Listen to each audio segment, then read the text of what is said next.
નમસ્તે વિદ્યાર્થી મિત્રો, ગુડ મોર્નિંગ। આજે આપણે સ્વાધ્યાય 1.4 ની વાત કરીશું। લાસ્ટ પીરિયડની અંદર આપણે કુલ ખર્ચની રીત અને કૌટુંબિક અંદાજપત્રની રીતે સૂચકાંકની ગણતરીના સૂત્રો અને બીજી અન્ય થિયરીની બાબતો આપણે પૂરી કરી હતી। હવે એને આધારે આપણે કેટલાક સૂત્રોની ગણતરી કરી અને દાખલાઓ ગણતરી કરીશું। તો સૌથી પહેલા આપણે સ્વાધ્યાય 1.4 એનો દાખલા નંબર 1 જોઈએ। એની રકમની અંદર જોઈએ તો રકમની અંદર આપણને આપ્યું છે કે મધ્યમ વર્ગના કુટુંબોની અંદાજપત્ર તપાસ પરથી નીચેની માહિતી મળે છે। તે પરથી વર્ષ 2013ના સાપેક્ષમાં વર્ષ 2015ના જીવન નિર્વાહ ખર્ચમાં કેટલો ફેરફાર થાય તે જણાવો। અને જો વર્ષ 2013 દરમિયાન કોઈ કુટુંબની ખર્ચપાત્ર સરેરાશ માસિક આવક 15,000 હોય તો વર્ષ 2015 દરમિયાન જરૂરી ખર્ચપાત્ર સરેરાશ માસિક આવકનો અંદાજ મેળવવાનું આપણને કહેલું છે। રકમની અંદર જોઈએ તો એક સમૂહ આપણને આપેલો છે, બરાબર। એની અંદર ખોરાક, બળતણ, ભાડું, કપડાં, પરચુરણ, ત્યાર પછી બીજા કોલમની અંદર દરેક વસ્તુનો ભાર આપેલું છે। ત્યાર પછી વર્ષ 2013 અને વર્ષ 2015 માટે આપણને ખર્ચની વિગત આપણને આપેલી છે। ખર્ચની વિગત આપણને આપી છે વર્ષ 2013 છે એને આપણે P0 તરીકે લઈશું, એટલે કે આધાર વર્ષનો ખર્ચ, અને 2015 એટલે કે ચાલુ વર્ષનો ખર્ચ। તો વર્ષ 2013 અને 2015 માટે ખર્ચની વિગત આપણને અનુક્રમે આપેલી છે। એ બધી કિંમતોનો ઉપયોગ કરી અને એના પરથી આપણે કૌટુંબિક અંદાજપત્રની રીતે જીવન નિર્વાહ ખર્ચનો સૂચકાંક શોધવો છે। તો કૌટુંબિક અંદાજપત્રની રીતે જીવન નિર્વાહ ખર્ચના સૂચકાંકનું સૂત્ર છે I બરાબર સિગ્મા IW ભાગ્યા સિગ્મા W।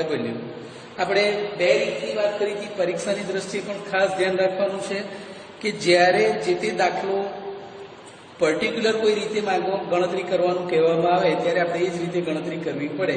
તો કૌટુંબિક અંદાજપત્રની રીતે ગણતરી કરવાની છે એટલે કે સિગ્મા IW ભાગ્યા સિગ્મા W ના સૂત્રની મદદથી આપણે ગણતરી કરીશું। તો એ સૂત્ર માટે જરૂરી કોલમોની વિગતો જે ખૂટતી હોય એ આપણે તૈયાર કરીએ।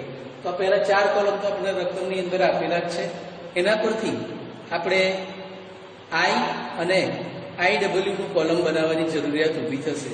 તો I નું કોલમ, I એટલે શું દર્શાવે? સૂચકાંકની કિંમત દર્શાવે। તો સૂચકાંકની ગણતરી કરવી હોય તો સૂચકાંકની ગણતરી કરીએ તો P1 ભાગ્યા P0 કરીએ તો 3,900 ભાગ્યા P0 ની કિંમત કેટલી છે? 3,000 ગુણ્યા 100, બરાબર। તો કેટલા થશે? 300 સૂચકાંકની કિંમત આપણને 13 તરીકે 130 આપણને સૂચકાંકની કિંમત મળે છે। ત્યાર પછી આગળ બીજી સૂચકાંકની કિંમત મેળવીએ તો P1 ભાગ્યા P0 1850 ભાગ્યા 1450 ગુણ્યા 100 કરવાથી આપણે ગણતરી કરીએ તો કેટલા મળે છે?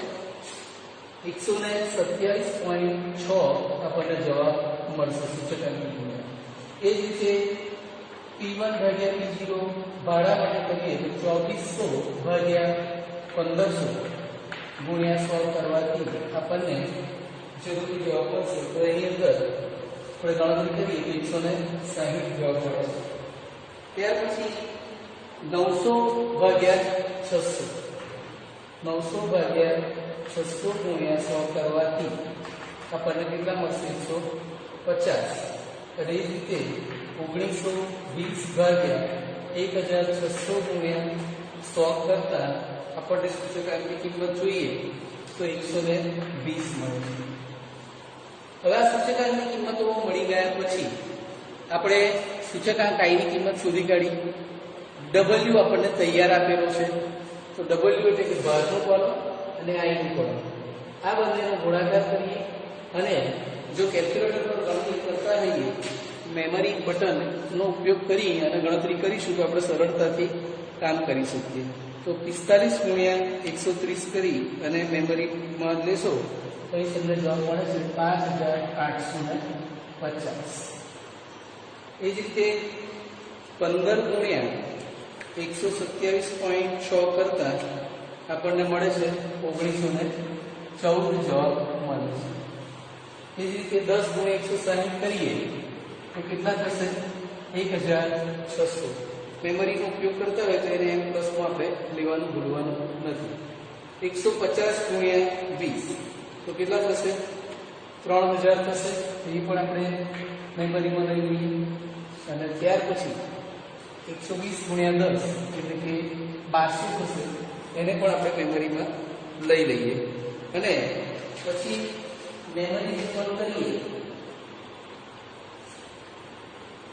મેમરી રિકોલ કરતા એનો સિગ્માનો કુલ સરવાળો આપણને મળે છે 13564.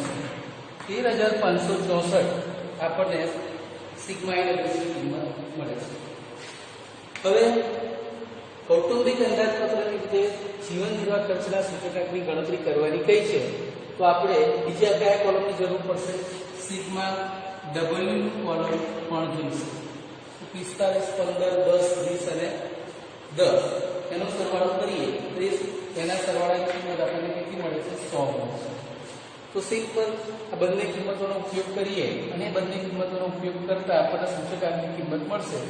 તો કેટલા છે? Sigma W 13564. 13564 ભાગ્યા 100 કરવાથી આપણને 135.64 આપણને જવાબ મળશે. તો કૌટુંબિક અંદાજપત્રની રીતે જીવન નિર્વાહ ખર્ચનું સૂચકાંક શોધવાનું કહ્યું છે એ આપણા માટે ખૂબ જ સરળતાથી શોધી શકાય એવી બાબત છે. પરંતુ આ દાખલો ખાસ અગત્યનો એટલા માટે છે કે એની અંદર આપણે એના પછીની બીજી એક રકમ આપણને આપેલી છે એ સ્ટેપને આપણે સમજવા માટે પ્રયત્ન કરીએ. તો અહીં આપણે સૂત્રોની યાદી બનાવી. તો સૂત્રોની યાદીની અંદર આપણે એક આ સૂત્ર જોયું હતું, તમને યાદ હોય તો, કે ખર્ચપાત્ર સરેરાશ માસિક આવક બરાબર ચાલુ વર્ષનું સૂચકાંક ભાગ્યા આધાર વર્ષનું સૂચકાંક ગુણ્યા આધાર વર્ષની આવક. હવે આ સૂત્રનો ઉપયોગ ક્યારે કરવો? તો દાખલાની અંદર રકમ જોઈએ તો આપણને કહ્યું છે કે સૂચકાંક મેળવીને જણાવો. અને જો વધારાની જે રકમ આપી છે આ છે કે વર્ષ 2013 દરમિયાન, 2013 એટલે કયું વર્ષ થાય? આધાર વર્ષ. આધાર વર્ષ દરમિયાન કોઈ એક કુટુંબની ખર્ચપાત્ર સરેરાશ માસિક આવક રૂપિયા 15,000 હોય તો વર્ષ 2015 દરમિયાન એટલે કે ચાલુ વર્ષે ખર્ચપાત્ર સરેરાશ માસિક આવકનો અંદાજ આપણે મેળવવાનો છે. તો આપણને આ જે સૂત્ર આપેલું છે એ સૂત્ર ખાસ યાદ હોવું જોઈએ. વિશેષ પ્રકારનું સૂત્ર છે, બરાબર. ગણતરીના દાખલા પણ એના ઓછા હોય. પરીક્ષાની અંદર ક્યારેક આવો દાખલો પૂછાય તો સરળ હોવા છતાં પણ જો આપણને સૂત્રમાં કન્ફ્યુઝન હોય તો આપણે આ દાખલાની ગણતરી કરી શકવામાં મુશ્કેલી પડે. તો અહીં આપણે સમજીએ કે ખર્ચપાત્ર સરેરાશ માસિક આવક આપણને શોધવાની કઈ છે, તો એ પણ આપણે જોઈ લઈએ. તો ચાલુ વર્ષનો સૂચકાંક આપણને જે આપેલો છે, બરાબર, એ કેટલો છે? આપણે જે શોધ્યો છે તે 135.64, બરાબર. તો ચાલુ વર્ષનો સૂચકાંક કેટલો મળ્યો? આપણે જે શોધીની વિગત છે 135.64. આધાર વર્ષનો સૂચકાંક, તો આધાર વર્ષનો સૂચકાંક હંમેશા કેટલો હોય? 100 હોય, બરાબર. અને ગુણ્યા આધાર વર્ષની આવક. આધાર વર્ષની આવક એટલે રકમની અંદર જોઈએ તો વર્ષ 2013 દરમિયાન કુટુંબની ખર્ચપાત્ર સરેરાશ માસિક આવક 15,000 આપણને આપેલી છે.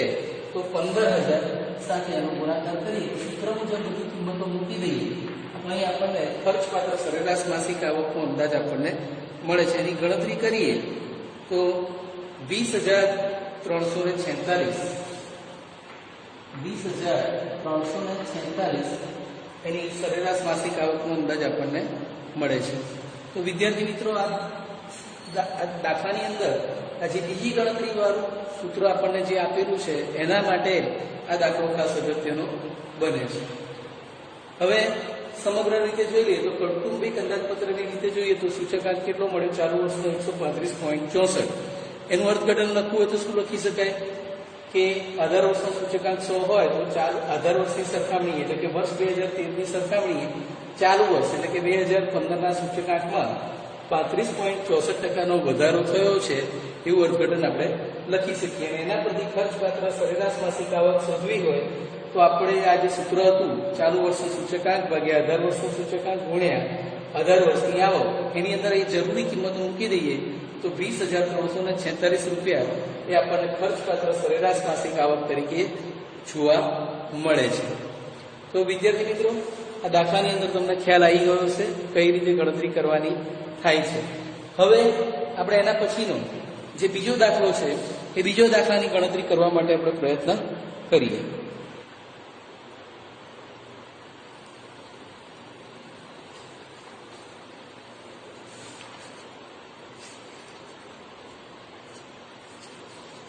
વિદ્યાર્થી મિત્રો, બીજા દાખલાની રકમને સમજીએ તો બોર્ડ પર આપણને દેખાય છે. પુસ્તકમાં પણ તમે સાથે રાખીને કામ કરી શકો છો. પુસ્તકની અંદર તમે જુઓ તો ખોરાકી ચીજોના ભાવ અને વપરાશની નીચેની માહિતી પરથી કૌટુંબિક અંદાજપત્રની રીતે વર્ષ 2014નું સૂચકાંક ગણો અને તેનું અર્થઘટન કરો.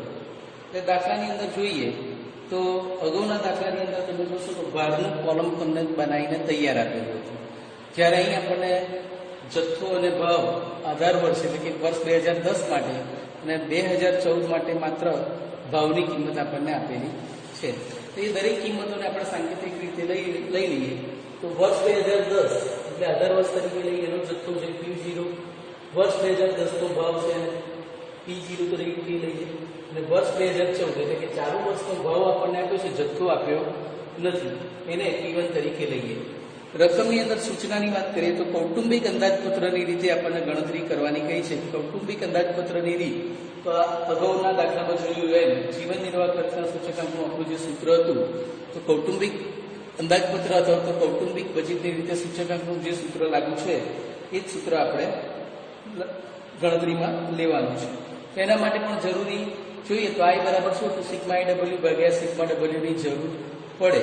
તો આપણે IW અને પછી છેલ્લે IW ની ગણતરી કરવી પડે. તો I એટલે શું? તો I એટલે સૂચકાંક, આપણને ખબર જ છે ઇન્ડેક્સ નંબર. તો P1 ભાગ્યા P0 ગુણ્યા 100 કરવાથી આપણને એની કિંમતો મળશે. તો આપણે એની ગણતરી સમજીએ તો અહીં 18/15 ગુણ્યા 100 કરવાથી આપણને 120 ગણતરી કરતા જવાબ મળે છે. P1 ભાગ્યા P0 કરવાના છે એટલે 40/32 ગુણ્યા 100 કરતા આપણને 125 જવાબ મળે છે.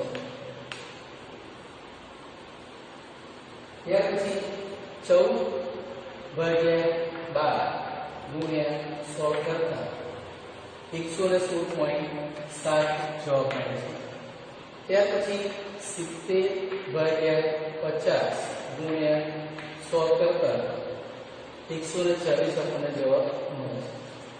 તો વિદ્યાર્થી મિત્રો, આ થઈ છે એની કિંમત, I ની કિંમત. હવે અગાઉના દાખલામાં કમ્પેર કરીશું તો ખ્યાલ આવશે કે W ની કિંમત એટલે કે ભારની કિંમત આપણને આપેલી હતી. આ દાખલાની અંદર જોઈએ તો W ની કિંમત એટલે કે ભારની કિંમત આપણને આપેલી નથી. તો ભારની કિંમત આપણે અલગથી શોધવી પડે. તો ભાર માટેનું જે સૂત્ર છે કે W બરાબર P0 Q0, આપણે જ્યારે સૂત્રોનું લિસ્ટ લખ્યું ત્યારે આપણે એની વિગતોમાં સમજૂતીમાં લખેલું છે. તો એનો મતલબ શું થાય, I નો W સાથે ગુણાકાર કરવો પડશે, પણ એ પહેલા આપણે W ની કિંમત શોધવી પડે. તો W માટે P0 Q0 તો 15 ગુણ્યા 60 બરાબર, એટલે કેટલા થશે 1590 એટલે 900. કયું કોલમ છે P0 Q0? 40 ગુણ્યા 32 કરીએ, 40 ગુણ્યા 32 કરતા 1280 આપણને જવાબ પડે. 15 ગુણ્યા 12 કરીએ તો આપણને 180 જવાબ મળે છે. અને 25 ગુણ્યા 50 કરીએ તો 1250 મળશે. સિગ્મા W ની પણ આપણને ખ્યાલ છે, આગળના દાખલાની જરૂર પડશે. તો સિગ્મા W ની કિંમતોનો સરવાળો કરીએ તો 900 + 1280 + 180 + 1250 કરતા 3610 આપણને જવાબ મળે છે. ત્યાર પછી નું કોલમ જોઈએ તો IW છે. IW એટલે શું? તો I અને 120 અને બીજા ઘઉં માટેની વાત કરીએ તો 900 એની અંદર W ની કિંમત આપી છે. તો 120 ગુણ્યા 900 12 × 108 અને પછી બીજા 3 0 મૂકીએ તો 1,08,000 આપણને જવાબ મળશે. ત્યાર પછી 125 ગુણ્યા 1280 કરીએ તો આપણને કેટલો જવાબ મળે છે? બંનેનો ગુણાકાર કરતા 1,60,000 આપણને જવાબ મળશે. ત્યાર પછી 116.7 ગુણ્યા 180 કરીએ, 180 અને 116.7 તો 21,006 આપણને જવાબ મળે છે. અને છેલ્લે 140 ગુણ્યા 1250 તો 1,75,000 આપણને જવાબ મળે છે. ત્યાર પછી આપણને ખ્યાલ છે એ મુજબ સિગ્મા IW ની જરૂર પડશે. તો સિગ્મા IW એટલે 1,08,000 વત્તા 1,60,000 વત્તા 21,006 વત્તા 1,75,000 કરીએ તો 4,64,006 આપણને જવાબ મળે છે.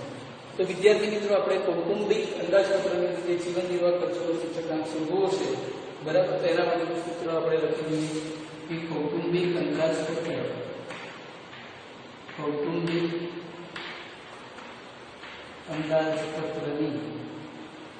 રીતે સૂચકાંક I બરાબર શું થશે સૂત્ર આપણું? તો સિગ્મા IW ભાગ્યા સિગ્મા W. તો આપણે જોઈએ કેટલા છે? 4,64,006 ભાગ્યા 3,610. બરાબર. તો અહીં 3,610 કરવાથી આપણને જવાબની કિંમત કેટલી મળે છે જોઈ લઈએ. તો જવાબની કિંમત આપણે ભાગાકાર કરીએ તો 128.53 સૂચકાંકની કિંમત જોવા મળે છે. તો કૌટુંબિક અંદાજપત્રની રીતે સૂચકાંક શોધવાની રીત આપણે જે જોઈ, બંને રીતના દાખલા જોયા. એક દાખલાની અંદર W આપણને તૈયાર આપેલો હતો. બીજા દાખલાની અંદર જોઈએ તો I અને W બંને શોધવાની જરૂરિયાત હતી. તો વિદ્યાર્થી મિત્રો, કૌટુંબિક અંદાજપત્રની રીત આવે એટલે આપણે યાદ રાખીશું સૂત્ર સિગ્મા IW ભાગ્યા સિગ્મા W ની રીતે ગણતરી કરવાની છે. આની અંદર આપણને અર્થઘટન પણ પૂછ્યું છે. તો અર્થઘટનની વાત કરીએ તો વર્ષ 2010 આધાર વર્ષ તરીકે અને વર્ષ 2014 ચાલુ વર્ષ તરીકે છે. તો ચાલુ વર્ષના ભાવના સૂચકાંકની અંદર કેટલો વધારો થાય છે એની વિગત આપણે દર્શાવવી જોઈએ. તો આપણે લખી શકીએ કે વર્ષ 2014ના સૂચકાંકની અંદર 2010ની સાપેક્ષમાં કેટલો વધારો થાય? તો 128.53 માઇનસ 100 એટલે કે 28.53% જેટલો ભાવ વધારો થયો છે એમ આપણે કહી શકીએ. તો વિદ્યાર્થી મિત્રો, આજે આપણે આ બે રીતના દાખલાઓની ગણતરી જોઈ. બંને રીતના દાખલાની પૂરતી પ્રેક્ટિસ કરજો. સાથે સાથે કેલ્ક્યુલેટર, પાઠ્યપુસ્તક સાથે રાખી જોડે ગણતરી કરતું જવાનું છે. અને એના લગતા જે પણ આગળ ઉદાહરણ છે આ સ્વાધ્યાયની શરૂઆતની અંદર એના કૌટુંબિક ખર્ચવાળા દાખલાઓ હશે એ આપણે જોઈશું. ફરી નેક્સ્ટ લેક્ચરની અંદર આપણે કુલ ખર્ચની રીત અને પછી છેલ્લે બંને સંયુક્ત રીત, કઈ રીતના દાખલાઓની ગણતરી આપણને આપેલી છે એ આપણે સમજવા માટે પ્રયત્ન કરીશું. વિદ્યાર્થી મિત્રો, આજે આપણું આ જે ચેપ્ટર પતશે ત્યારે તમને કેટલાક MCQ બેઝના જે ક્વેશ્ચન છે એની કેટલીક PDF છે એ મોકલી આપીશ. તો એ પણ તમારે નોટબુકના ચોપડાની અંદર તમારે લખી લેવાની છે. બરાબર. Thank you.